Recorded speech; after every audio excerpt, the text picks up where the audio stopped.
In today's video, I will show you the new updated and most overpowered Landslide Druid build in Diablo 4 Season 5. This particular setup was popular in the previous season, but now it is even more OP if you just change few new things. This build revolves around the Nature's Future Key passive, and the newly buffed Earthbreaker and the unsung ascetic wraps, to generate an incredible amount of lightning storms, which benefit from both the storm and the earth multipliers. In the current meta, this is the highest DPS and most efficient endgame build for speed farming, killing bosses, and pushing higher pits. So, if this sounds interesting to you, then let's get right into it. Let's start off with the skills, and we will be using the Earthen Bulwark, Poison Creeper, Blood Howl, Petrify, Storm Strike, and the Landslide. And for our spirit boons, we want to select the Weariness to reduce the damage from elites, then the Swooping Attack for 15% increased attack speed, then Avian Wrath for 30% critical strike damage, then the Pack Leader for Lucky Hit, which makes that your critical strikes have up to 25% chance to reset the cooldowns of your companion skills, and finally the Calm Before the Storm, which gives us another Lucky Hit. So now our nature magic skills have up to 10% chance to reduce the cooldowns of our ultimate skill by 2 seconds. The Landslide Druid is an AoE powerhouse, with significant speed farming and pit pushing potential. Since we rapidly generate the lightning storm, we benefit from both the storm and the earth skill multiplier. So we are able to leverage multiple aspects, passive skills, and legendary nodes, which affect both types, to take our damage to the extreme numbers. Also the shape-shifting and poison multipliers, thanks to the Vasily Sprayer and Poison Creeper, which increases our damage even further. So then moving over to our skill tree, and this is what we have. And by the way guys, you can find the link to this full build and website guide in this video's description. For this setup to work, you will need to have a level 50 character and have finished the campaign, which is extremely easy to do in the current season. So then in the first section, we spend 2 points to unlock the Storm Strike and to enhance it. Storm Strike reduces the cooldown of the Earthen Bulwark through the symbiotic. It also provides a source of damage reduction and activates half of the bonuses from the natural balance. We usually want to cast it every 3 to 4 seconds to maintain these effects 24/7. Then we move over to the next section and spend few points to unlock the Lightning Storm and Landslide, and then to enhance them. Landslide deals decent damage on its own, but it is the main mechanism by which we cast our primary damage dealer, the Lightning Storm. We want to cast it repeatedly in the tectonic spikes, which are created by the Earthbreaker for more free DPS. Then we move over to the third section and spend few points to get the Earthen Bulwark and Blood Howl. Earthen Bulwark creates a barrier on a cast, and more importantly, it makes you unstoppable, which allows you to avoid or even get out of crowd control effects, while activating the damage bonuses and spirit generation from our Bolt as well. And then our Blood Howl provides a modest heal while bolstering our attack speed and activating a handful of shape-shifting bonuses. Its cooldown can be recovered quickly thanks to the enhanced Blood Howl upgrade. Then in the next part, we just spend 3 points to get the Poison Creep skill.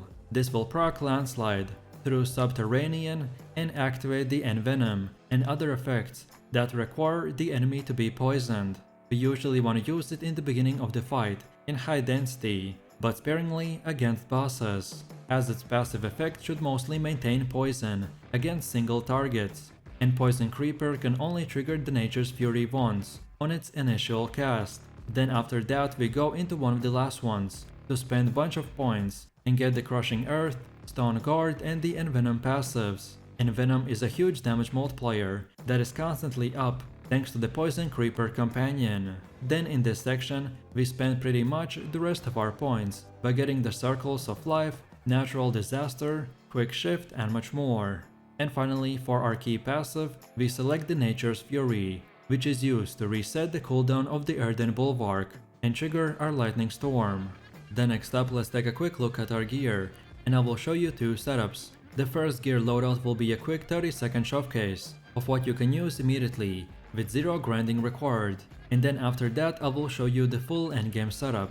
So upon finishing the leveling process and approaching the endgame grind, Many of the aspects you use are already available to use from the Codex of Power. so there's no reason that you shouldn't put them to immediate use, since they can be imprinted as often as needed as you upgrade your gear. So start by using easy to get legendaries, like the Aspect of Might on helmet, then for chest armor the Aspect of Mending Stone, for gloves the Rapid Aspect, the Aspect of Disobedience, for boots the Aspect of Quicksand, for weapon the Aspect of Retaliation, for amulet the Aspect of the Calm Breeze, and for both rings the Aspect of the Umbral and the Crash Stone Aspect. This early setup gives us a functional build to begin farming with. In this setup we don't have access to Symbiotic, Nature's Fury, Trampled Earth or the Subterranean, which means that we can't prac Landslide with the Trample or Poison Creep, so this will require for you to directly cast the Landslide, while using the Wind Shear and Poison Creeper as alternative damage sources. The direct use of the Landslide means that the Spirit is an issue at this point, so we want to use the Umbral and Spirit per second to help sustain it. But then when you have a bit of grinding complete, then now we can look into our fully completed endgame gear. So then for the helm we equip the unique item called the Vasili's Prayer. Then for chest armor the Symbiotic Aspect. For gloves another unique called the Unsung Ascetic Wraps. For pants the Tibaltus Will. For boots the Vault Heart Hunger. For weapon the Aspect of Aftershock. For offhand the Aspect of Retaliation, for amulet the Aspect of Natural Balance, and for both for rings the Subterranean Aspect, and the last important unique item called the Earthbreaker. Then as for gems on the weapon we want to get the Emerald, for 25% critical strike damage, then the Ruby for both the armor and our amulet, for 9% max life and fire resistance, and then for both for rings the Sapphire and Amethyst, for cold and shadow resistance.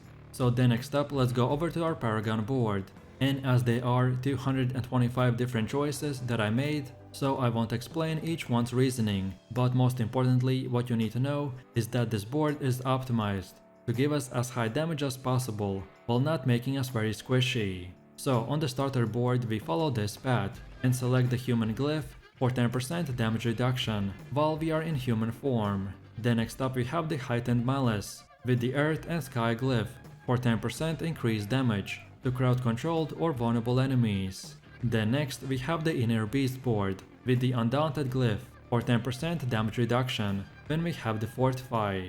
Then we have the Earthen Devastation board with the Auto Match glyph for 16% increased physical damage to non-elites and bosses. Then now we move all the way to the right side to get the Constricting Tendrils board with the Territorial glyph for 15% damage reduction against close enemies. And then lastly we go up all the way to here and get the Thunderstruck board with the Spirit glyph for 12% damage increase when we attack the enemies with our critical strikes.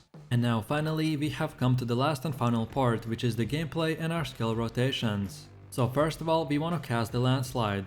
By using our setup we maximize both the skill and our Lightning Storm, which is our primary damage dealer, although we don't need the Lightning Storm on our skill bar. Then next up, we use the Poison Creeper, which is retained primarily to inflict poison on mobs and activate the related bonuses. We want to use it sparingly against single targets, as the passive component should be mostly accomplished on its own. Then next up we have the Storm Strike, that should be used frequently, so every 3 to 4 seconds, to maintain the damage bonus of the Natural Balance and its own damage reduction. Then we want to refresh the Earthen Bulwark via the Symbiotic, and then shapeshift back to the human form, so then the subsequent Landslide cast will refresh our shapeshifting bonuses. And lastly, we want to continue to use the Earthen Bulwark for its barrier effect and to break or prevent the crowd control, but also offensively to generate the Spirit and gain damage thanks to our Tibaltus Will. And that's about it. So with that said, I really do appreciate everyone for watching guys, and I hope you enjoyed it. If you have any questions or suggestions, then feel free to leave your comments in the comment section down below. And while you're doing that, please click like, subscribe and enable that notification bell, so this way you could support the channel and not miss any more amazing content. With that said, you have an amazing day and I will see you in the next one. So take it easy, peace.